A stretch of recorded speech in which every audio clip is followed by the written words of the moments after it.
I took some girls to a mind-blowing heavy metal concert, but the real show was at the after party. By Punchmeat. I was at the Abracadaver concert on Saturday night. If you haven't heard of them, they're a heavy metal magic act that mixes face-melting rock with mind-blowing illusions.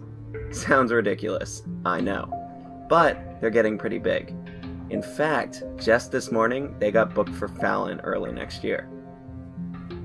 I invited a girl from the coffee shop where I work, Sarah, a barista by day, and a hopeless artist by the stars. She's kinda quiet and a little weird, with short black hair that rises up at the back to show off her half-moon tattoo on her neck. She's not goth or anything, but she does only wear black.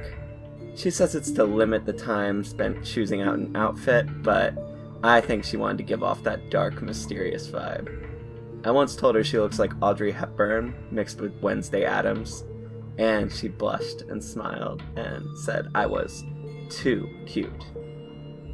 Now, even though we made out a few times, and I filled her up once in the bathroom at our manager's Halloween party, I'd never gotten her to come out with me before, so I was psyched when she said yes to go to the concert, even though I didn't have any tickets to a sold-out show. But I did not despair, because I had an in. See, Abracadaver may have exploded in popularity recently, but I've known the frontman, Luca Dark, since high school. Back then, he was Luca Olick, a gangly loner that would hang out at the stairwell doing card tricks for first years. Weird guy, for sure, but not too much weirder than any other teenager. We weren't exactly friends, but he didn't exactly have any friends. Instead, we were allies against the student body who wouldn't bother to piss on either of us if we were on fire. He looked out for me, and I looked out for him.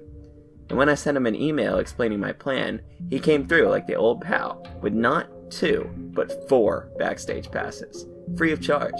So not only did I get tickets for my date, but I could offer the extra tickets to her friends Lindsay and Barb. Not dark and mysterious like Sarah, but ditzy and loud and obsessed with high fashion and celebrities. Not really sure why they hung out, to be honest, but at the moment I didn't care.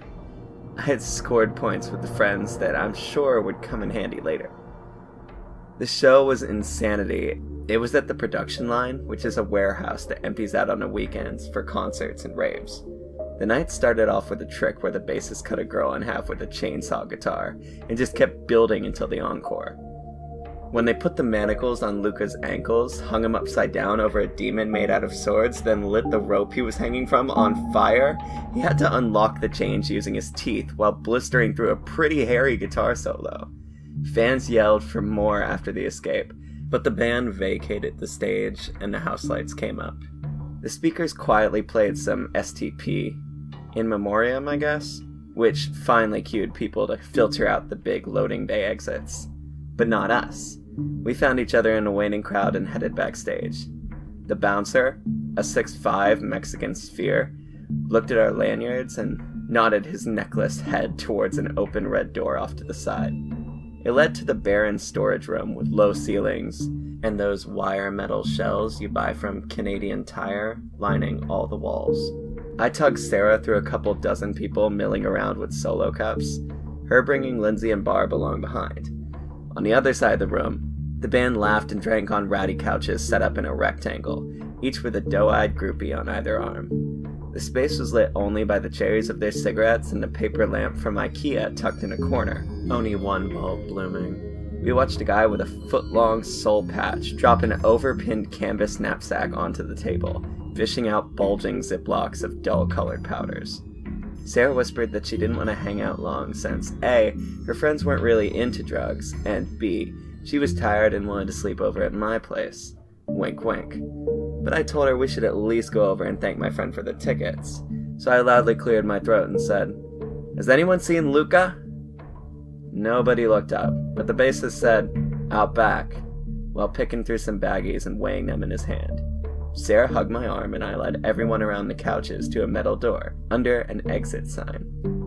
I pushed it open and we stepped outside to the dark space between warehouses, letting the door close behind us. "Who's that?" asked a voice.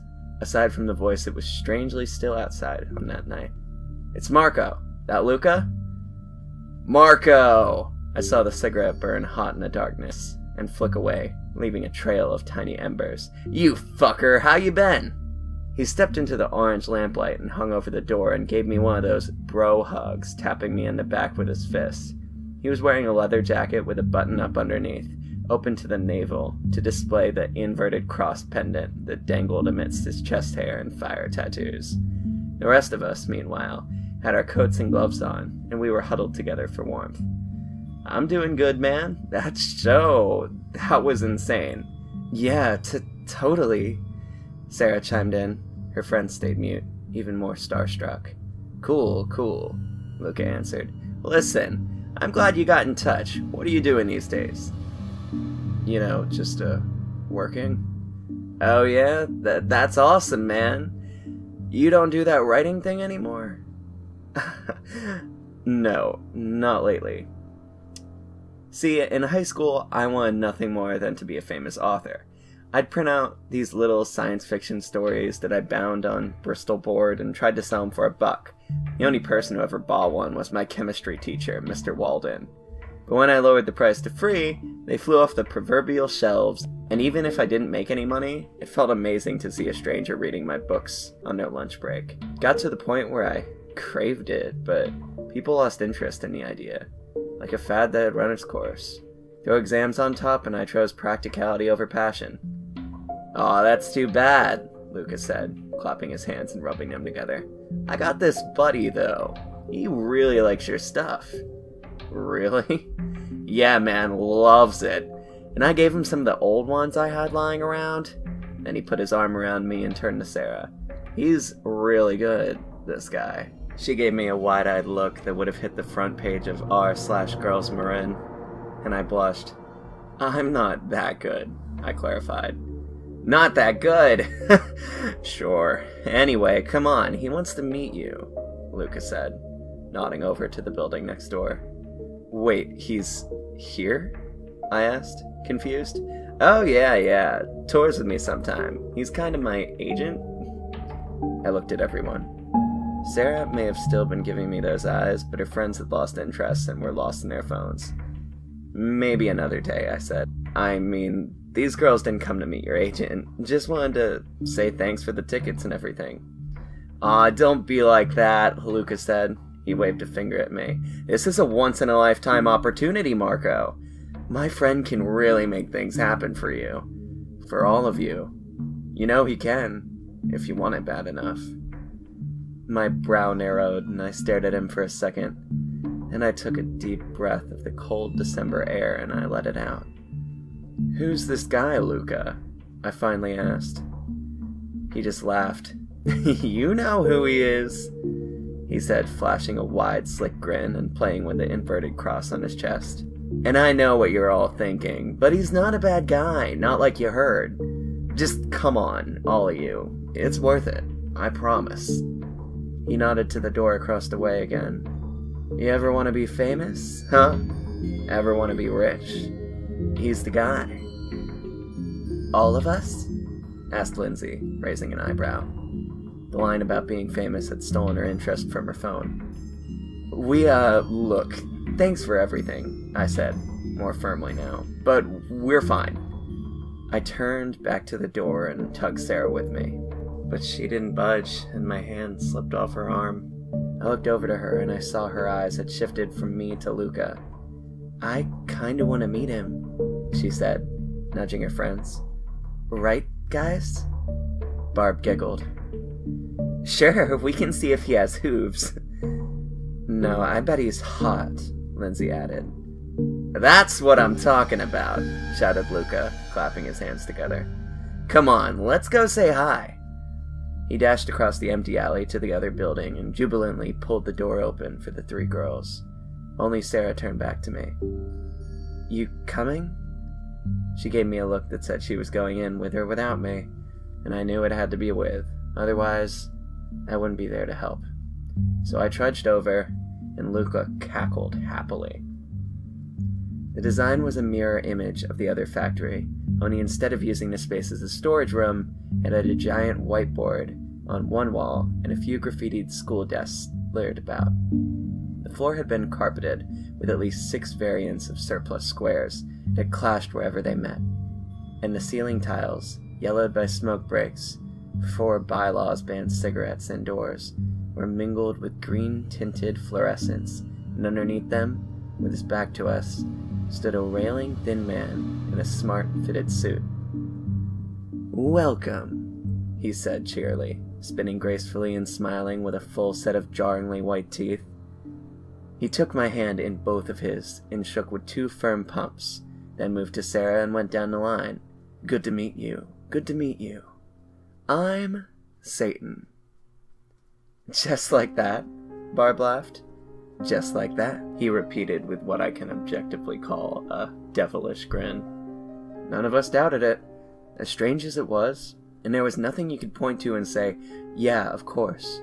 But his energy just felt wrong, and at the same time, I couldn't believe how absolutely forgettable he was. How easily he'd be lost in the crowd in the financial district, just over 6 feet tall with a fluff of blonde hair, thin pursed lips, and steel blue eyes that surprisingly had little crazy in them. He caught my eye and winked, then held out perfectly smooth manicured hands toward a row of plastic seats up at the front. "Please, take a seat." Luca hung out by the door, and Sarah and friends ignored Satan's suggestion and picked 3 salmon-colored plastic ones in the 3rd row. I kept on my feet. "I'm okay." "Playing tough." "Go right at it." He flashed quickly, matching facial expressions as he spoke. "I mean, I would char you like forgotten bacon in the blink of an eye, but whatever, you do you." I sighed and sat at the nearest desk. Once I settled in, I saw it had a small hand grappling with a long curved dick scribbled in red Sharpie. It looked like someone wielding a fleshy scimitar. "Good choice," Satan smirked, plopping down the table with his front legs dangling over, then folding his hands on his lap, giving little kicks with his feet. "Luca gave you the gist, I'm sure, but here, let me lay it out a little clearer. Ready? Okay, here's what I am offering. Anything you want." He paused, then spread his arms out wide in front of him, palms up. "Anything. You want fame and fortune? Yours. Political power? Yours. A beautiful woman?" He winked at me. "Why stop at one? The only thing between you and your goal is moxie. Now, here's what this isn't," he shouted, barreling through without taking a breath. "It's not some flaming contract you sign in blood. That's trepa, old school. And Bic is just as legally binding," he said, holding up a pen and tossing it to Barb, who cheered as she clasped it in her hands. "And I don't want your soul anymore either. No, I want other people's souls. That's what I want. You bring me just 2 other people, and I'll give you back your soul, and you get your dreams scot-free. You bring me more than 2, and your dreams get even bigger. Bigger than you could ever believe." "You're fucking kidding me," I interrupted. I looked at the faces in the room. Aside from Sarah, no one else seemed at all put off by the experience. "You're telling me you're running a pyramid scheme?" "Don't be ridiculous," Satan said with a laugh, pawing in the air. "It's called referral marketing, and it works. Just look at your friend Luca." Luca waved at the 2 of them from the back of the room. 6 months ago, he was nobody. You remember him in high school? Total loser. No offense. "Winners don't get offended by their past," Luca said, as if it had been written in needlepoint somewhere. "Exactly. That's who he is now," said Satan, puffing out large. "A winner. It only took him 6 referrals, and now he has whole teams working under him, earning him more fame every day." "And who signed you up?" "Katy Perry," Luca said, blinking humbly. "Katy Perry," repeated Satan. "Now it all makes sense." "This is insane," I said, standing away from the dick desk. "I can make it on my own, thanks." But Satan shook his head. "Nobody does," he warned, clicking his tongue. "Not without the advantage I offer. So, The only question you have to answer is, do I want to make cappuccinos all my life like some loser? Or do I want to be somebody? He then snapped his fingers and Luca walked by, handing a piece of paper and pen to all of us, except Barb, who was still clinging to the pen she'd caught. I scoffed and picked it up, staring at it. I held it in my hands, thick stalk, textured, warm to the touch. I read it, and I read it again. Then I said, quiet enough to make sure nobody had heard it, "Is this for real?" 100% real, Satan said to the room. I glanced over at Sarah. Her head was cocked. Are you gonna do it? She asked quizzically. We were only kidding, you know. Carefully, I placed the paper on the desk and grabbed the pen. I would have killed to be an author, I said. And this could be my chance. Didn't you want to be a famous painter? Well, yeah, but... I don't know about you guys, I said, turning to Barb and Lindsay, but worst case scenario, these two are just fucking around. And best case scenario is, well, amazing. And I signed the paper. Sarah gasped, but I laughed about it. Never was religious anyway, I said, as I brought my paper to the front. There's a winner, said Satan, clapping me on the back. His hand sent warmth straight through my jacket, like I leaned against an oven. Barb scribbled her name down on the paper and held it high in the air. Fuck it, she said, laughing. Make me rich. Lindsay signed hers too, with a drunken white girl, woo! Then tried to snap a selfie with her cracked iPhone. No social media, doll, Satan said quickly. You recruit the old-fashioned way, understand? One like does not equal one soul. Yes, sir, she answered with a coy smile. And for a second I wondered if she was actually hitting on Satan. Sarah was the only one left to sign. She looked down at her contract, weighing it in her hand. This feels weird. Just too weird. I can't. I know it's weird. But you know what's even weirder? I asked, kneeling next to her desk. That if you signed today, I could be seeing your work in the Louvre tomorrow. Slowly a smile spread on her lips and her whole face went flush. Really? That's what it says, I replied, nodding to the paper. She licked her lips and picked up the pen. She pushed the page against the desk and I watched her sign, slowly and flowing along the dotted line. And the whole time I had to fight off the laughter that was welling up inside me. I had done it. After almost 4 months, I had finally done it. And not just one, but 3 souls, bound in ink and paper. See, the first few are the hardest to recruit. You have nothing to prove that it works, nothing to convince anyone that it's a contract worth signing. That's what I found out after Luca got me to sign in August. But I realized that you have to get the ball rolling. You just have to be a little crafty. You gotta play like a winner.